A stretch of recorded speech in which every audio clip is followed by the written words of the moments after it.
Hey, this is Danielle from Black Business Boom and Black Owned Nashville, and we are live with Angela Black, who is going to be giving us some gems today. And I know that already because I know Angela, and I know she's a brilliant woman with just amazing things to help us when it comes to growing our businesses and really paying attention and focusing on our businesses from a client perspective.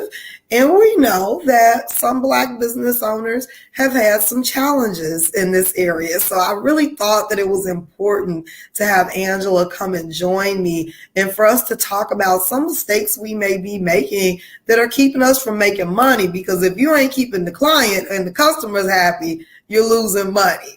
Thank you so much for joining me, Angela. How are you today? I'm good. Thank you for having me. I appreciate it. Absolutely. And before we jump in, I want to let you know Angela's going to give us some tips today, but she has a free training coming up on May the 11th.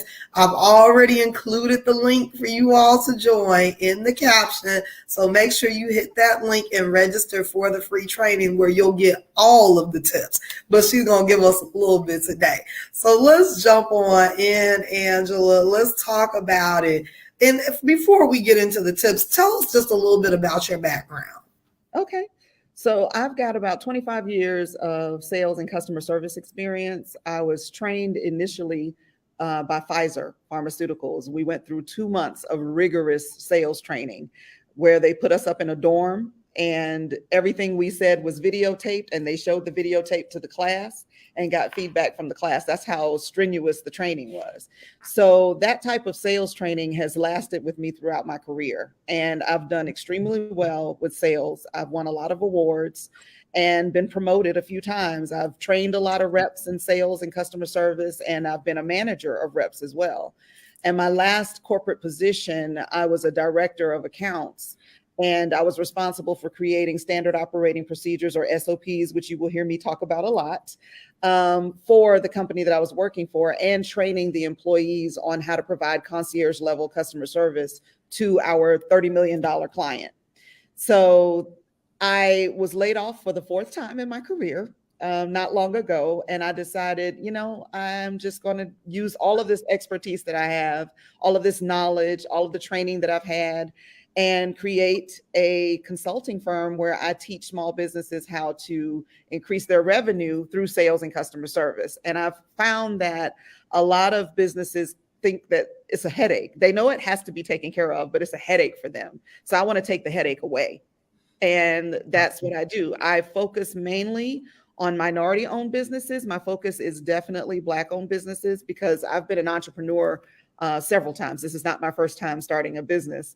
So I know the challenges that Black entrepreneurs face. And one of the stereotypes that I really don't like is the stereotype that Black businesses don't provide great customer service. Yeah.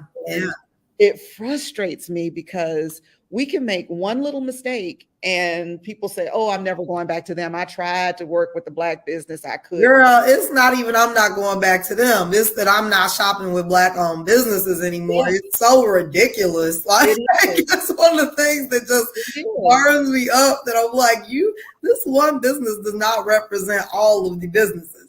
But furthermore, did you give them feedback? Did you go and talk to somebody? Some folks we just have to be real with.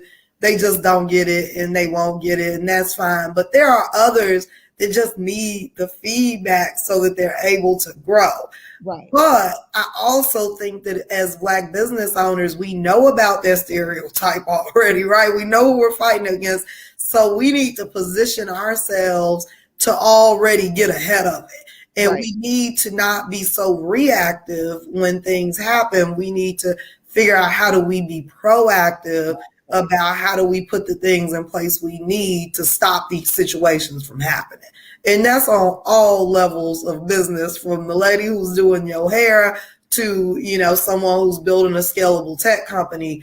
It matters on all levels. So I'm excited to get these tips from you, Angela. Yeah. And again, I think we all have room for growth.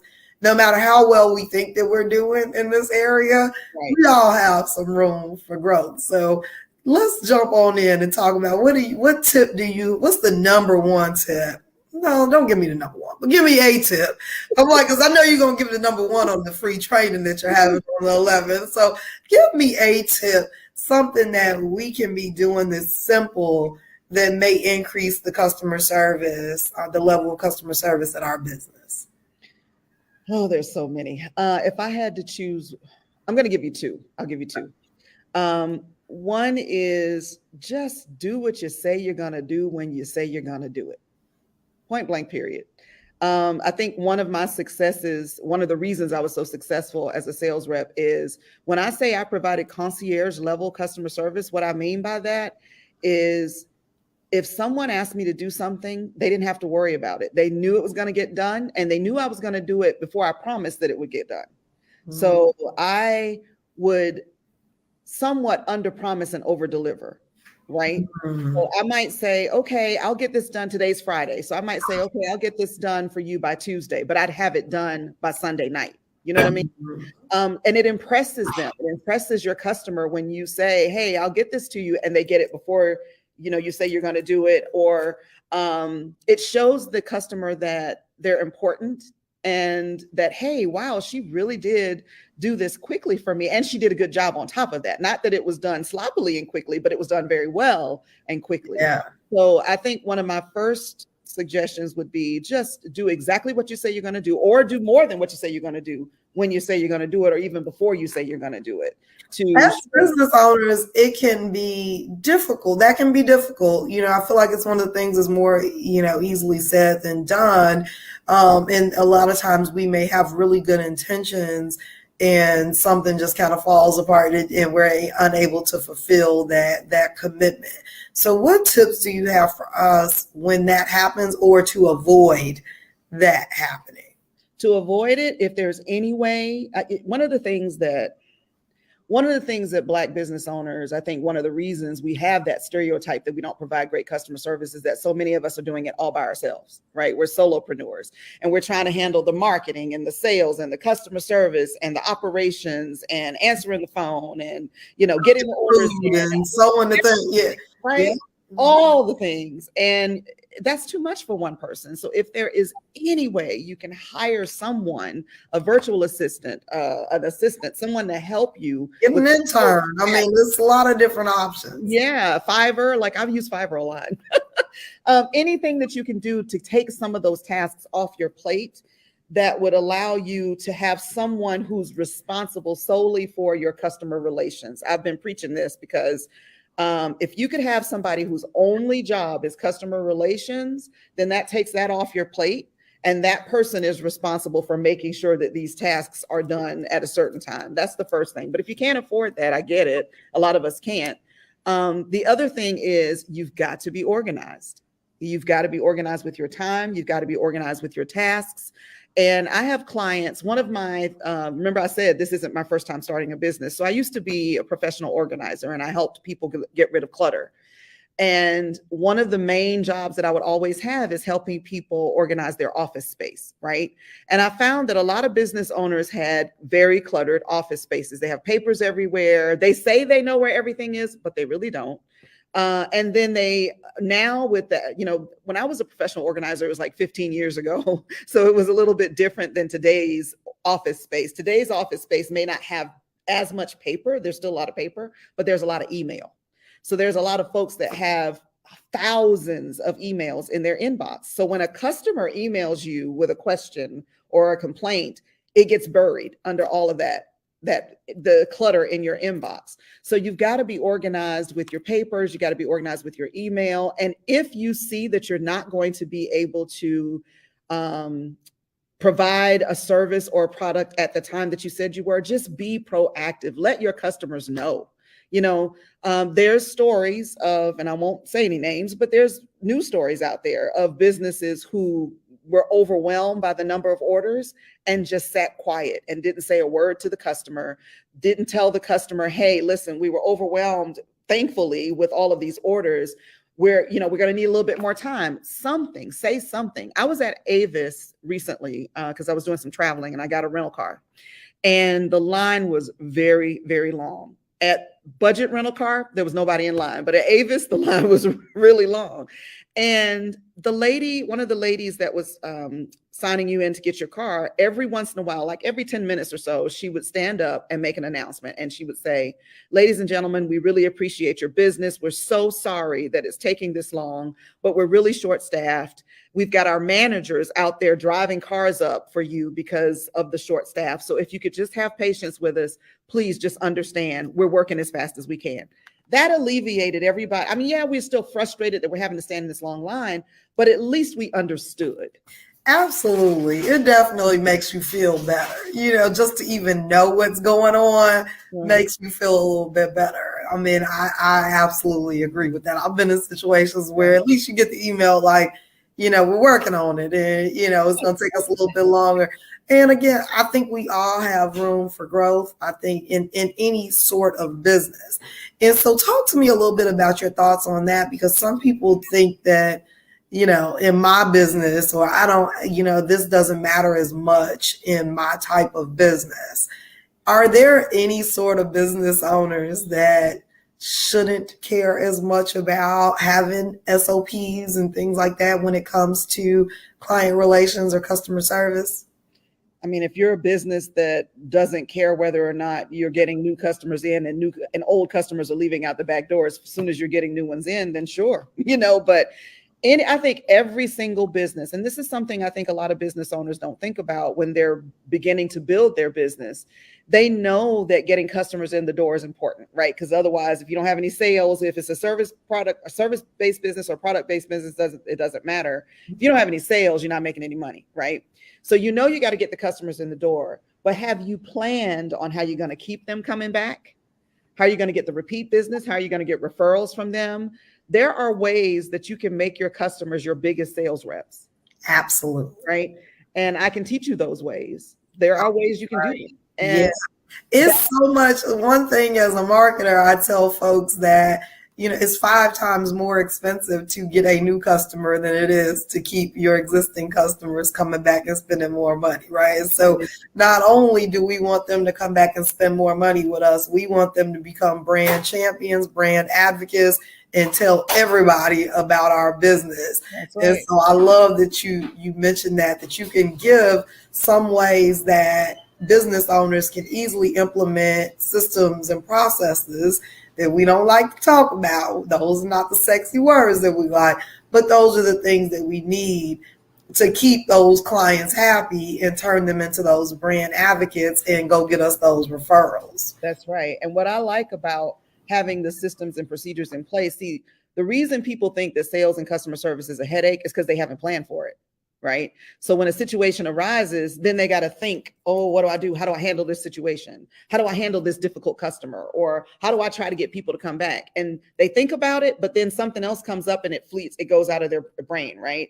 So if you plan for it, then everybody gets a consistent experience. All of your customers are treated the same. And another statistic that I think a lot of people don't realize is when someone is unhappy with your business and complains to you about it, there's an average of 28 other people who were unhappy and just didn't say anything, right? So you got somebody who comes to you and complains, which is, good feedback because you need that feedback.